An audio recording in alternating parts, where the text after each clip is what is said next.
5강 성도의 견인. 하나님의 은혜가 나로 끝까지 믿음을 지키게 하신다. 105페이지입니다. 앞장에서 살펴본 내용의 당연한 귀결이다. 하나님의 사람들은 구원을 잃지 않고 끝까지 견디게 되어 있다. 하나님은 미리 하신 자들을 예정하시고 예정하신 자들을 부르시고 부르신 자들을 의롭다 하시고 의롭다 하신 자들을 영화롭게 하신다. 아무도 이 무리에서 떨어져 나갈 수 없다.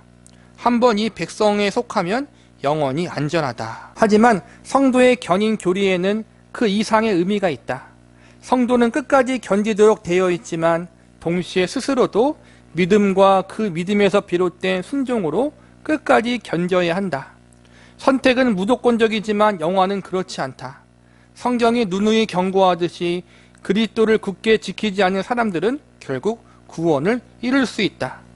이 중요한 교리는 다음과 같이 몇 가지 논지로 요약할 수 있다.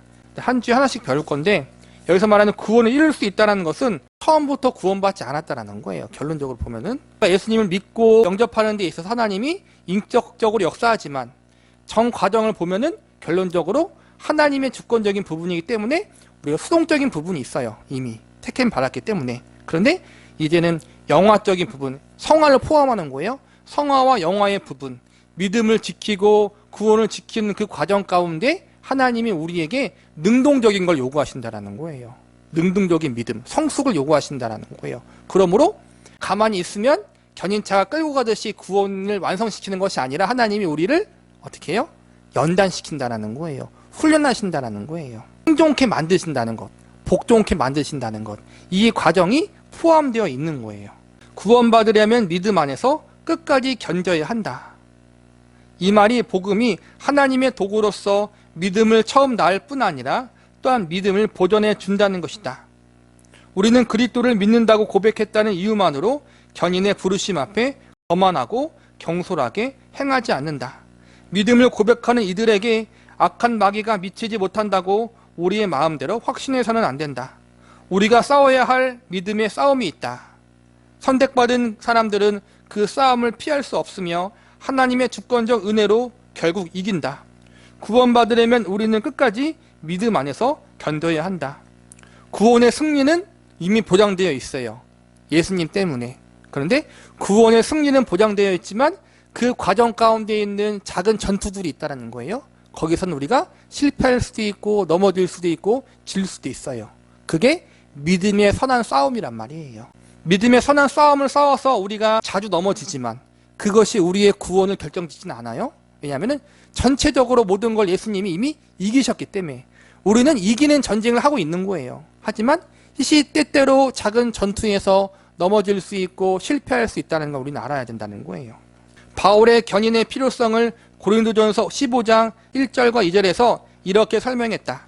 형제들아, 내가 너희에게 전한 복음을 너희에게 알게 하노니 이는 너희가 받은 것이요 또 그 가운데 선 것이라. 너희가 만일 내가 전한 그 말을 굳게 지키고 헛되이 믿지 아니하였으면 그로 말미암아 구원을 받으리라. 여기서 굳게 지키면이라는 말은 그리스도인의 삶에 잘못된 출발이 존재함을 보여준다. 예수님은 밭의 비유로 몇 가지 잘못된 출발을 경고하셨다. 돌밭에 뿌려졌다는 것은 말씀을 듣고 즉시 기쁨으로 받되 그 속에 뿌리가 없어 잠시 견디다가 말씀으로 말미암아 환난이나 박해가 일어날 때에는 곧 넘어지는 자요. 가시떨기에 뿌려졌다는 것은 말씀을 들으나 세상의 염려와 재물의 유혹에 말씀이 막혀 결실하지 못하는 자요. 바울이 고린도전서 15장 2절에 말했듯이 우리는 헛되이 믿을 수 있다. 이는 잘못 믿는다는 뜻이다. 다시 말해 헛되이 믿는 사람은 그리스도께서 오긴 오지만 그 이후에 그분의 영광을 사랑하는 마음과 자신의 죄를 미워하는 마음이 없다. 바울에 따르면 우리의 믿음이 진짜라는 증거는 말씀을 굳게 지키는 것, 즉 견인하는 것이다. 교회에 다닌다고 해서 다 구원받는 것이 아니라는 거예요. 입술로 예수님을 믿습니다, 하나님을 믿습니다, 그렇게 한다고 해서 구원을 다 받는 게 아니라는 거예요. 그 구원이 참 믿음이 아닐 수가 있다는 거예요. 비슷하게 바울은 골로새서 1장 21절에서부터 23절에서 이렇게 말한다. 전에 악한 행실로 멀리 떠나 마음으로 원수가 되었던 너희를 이제는 그의 육체의 죽음으로 말미암아 화목하게 하사 너희를 거룩하고 흠없고 책망할 것이 없는 자로 그 앞에 세우고자 하셨으니 만일 너희가 믿음에 거하고 터 위에 굳게 서서 너희 들은 바 복음의 소망에서 흔들리지 아니하면 그리하리라. 디모데후서 2장 11절과 12절에서도 이런 말씀이 있다. mit보다 이 말이여 우리가 주와 함께 죽었으면 또한 함께 살 것이요 참으면 또한 함께 왕노릇할 것이요. 바울의 이런 말은 예수님의 가르침을 그대로 따른 것이다. 예수님은 마가복음 13장 13절에서 끝까지 견디는 자는 구원을 받으리라 라고 말씀하셨다. 부활하신 후에 그분은 요한계시록의 교회를 향해서 이기는 그에게 내가 생명나무의 열매를 주어 먹게 하리라 라고 하셨고, 또 내가 죽도록 충성하라 그리하면 내가 생명의 관을 내게 주리라 라고 하셨다. 우리가 끝까지 견딜 수 있도록 하나님이 우리를 도우시고 죽도록 충성할 수 있도록 하나님이 우리 삶을 이끄신다. 이게 우리 믿음의 고백인 거예요, 여러분. 그러나 여기서 한 가지 확실히 둘 것이 있다. 믿음의 견인이란 성도가 회의와 영적 어둠의 시절을 통과하지 않는다는 뜻이 아니다. 성도에게는 하나님의 약속과 선하심에 대해서 어느 정도 불신이 있을 수 있다. 내가 믿나이다. 나의 믿음 없는 것을 도와주소서. 이것은 모순된 기도가 아니다. 어느 정도의 의심은 참된 믿음과 공존할 수 있다. 내가 믿는데 믿음 없는 걸 도와달라는 게 앞뒤가 안 맞잖아요? 근데 이게 우리 성도와 신자의 현실이라는 거예요, 여러분. 현실. 믿음은 있지만 불신도 함께 공존하고 있어요. 그래서 그거와 싸우는 거잖아. 어쩌면 우리 인생이 내 안에 함께 공존하고 있는 하나님에 대한 신뢰와 한편으로는 하나님을 온전히 신뢰하지 못한 우리 악한 본성이 싸워요, 여러분. 그 싸움이 우리의 구원을 결정하는 건 아니에요. 하지만 성숙에 대한 부분은 분명히 있어요. 그렇죠? 우리가 믿음대로 살려고 하고 믿음의 선한 싸움을 싸우려고 할 때는 그 악한 본성을 어느 정도 이기잖아요. 그렇죠, 여러분? 성화되어질 때. 근데 때로는 환경에 따라서 우리 어떠한 여건에 따라서 실패할 때도 있잖아요, 여러분. 그러니까 엎치락 뒤치락 하잖아요, 여러분. 우리의 믿음이 사실은 성숙하지 못할 때에는 기복이 심해요. 그런데 성숙할 때는 엎치락 뒤치락 하지만 기복이 많지 않아요. 그런 차이가 있을 뿐 우리는 언제나 정도의 차이가 있을 뿐 엎치락 뒤치락 하면서 넘어지기도 하고 쓰러지기도 하고 다시 일어나기도 하는 과정을 반복한다는 거예요.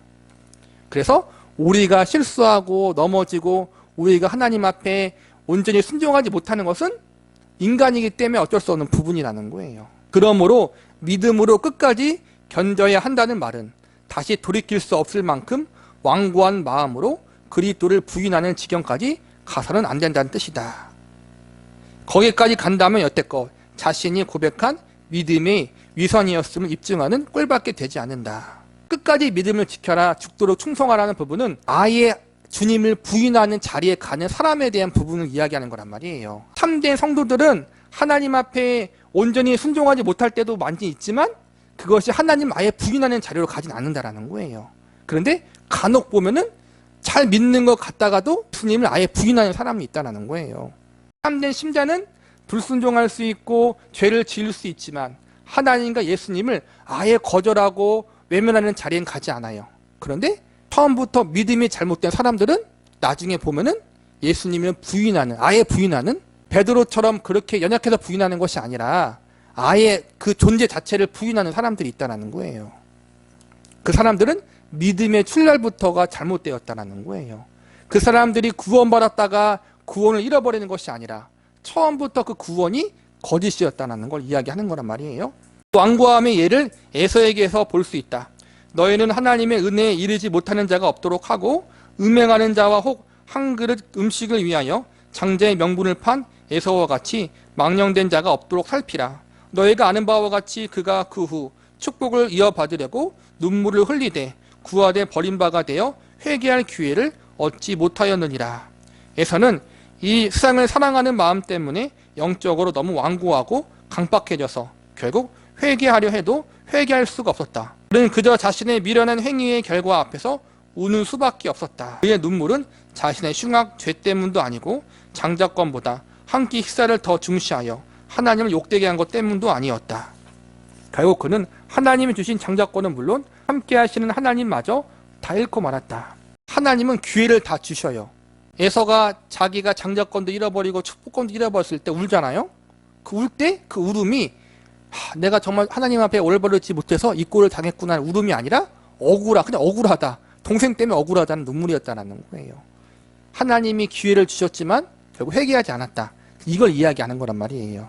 다른 한편으로 신약 성경에 애써 확언해 주는 사실이 있다.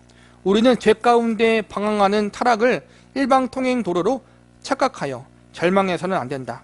성도의 견인에는 방황하다 다시 돌아오는 과정까지 포함되어 있다. 예컨대 야곱은 죄인을 미혹된 길에서 돌아서게 하는 자가 그의 영혼을 사망에서 구원할 것이며 허다한 죄를 덮을 것임이라고 했다. 요한도 누구든지 형제가 사망에 이르지 아니한 죄에 범하는 것을 보거든 구하라. 그리하면 그에게 생명을 주시리라. 모든 불의가 사망에 이르지 아니하는 죄도 있도다. 그러니까 죄에 대해서도 모든 게 죄지만 사망에 이르는 죄가 있고 사망에 이르지 않은 죄가 있다는 거예요. 궁극적으로는 사망에 이르는 죄는 회개를 거절하고 예수님을 아예 부인하는 자리에 가는 게 사망에 이르는 것이고, 사망에 이르지 않는 것은 여러 가지 죄가 있지만 그럼에도 불구하고 다시 회개하고 하나님 앞에 나가는 것은 하나님께서 용서해 주신다는 거예요. 여기서 요한의 취지는 자칫 절망에 빠질 수 있는 사람들에게 희망을 주려는 데 있다. 방황하는 이들을 사랑하여 그들을 위하여 기도하는 사람들에게도 마찬가지다. 요한이 편지의 후반부에 쓴 말은 맨 앞부분에도 똑같이 나온다. 만일 우리가 죄가 없다고 말하면 스스로 속이고 또 진리가 우리 속에 있지 아니할 것이요. 만일 우리가 우리 죄를 자백하면 그는 미쁘시고 의로우사 우리 죄를 사하여 우리의 모든 불의에서 깨끗하게 하실 것이요. 요한일서가 불신자들에게 쓴 편지가 아니에요. 믿는 자들에게, 초대교회에게 쓴 거예요. 뭐라 그래요? 우리 안에 죄가 없다고 하면은 거짓말이라고 하잖아요. 믿는 사람들 안에도 죄가 있다는 거예요, 여러분. 사망에 이르는 사람들, 회개를 거절하는 사람들을 보면은 그 믿음이 출발부터 잘못된 믿음이었다는 걸 볼 수 있다는 거예요. 그러므로 우리가 말하는 견인의 필요성은 완벽함을 뜻하지 않다. 이게 중요해요. 완벽함을 말하는 것이 아니에요, 여러분.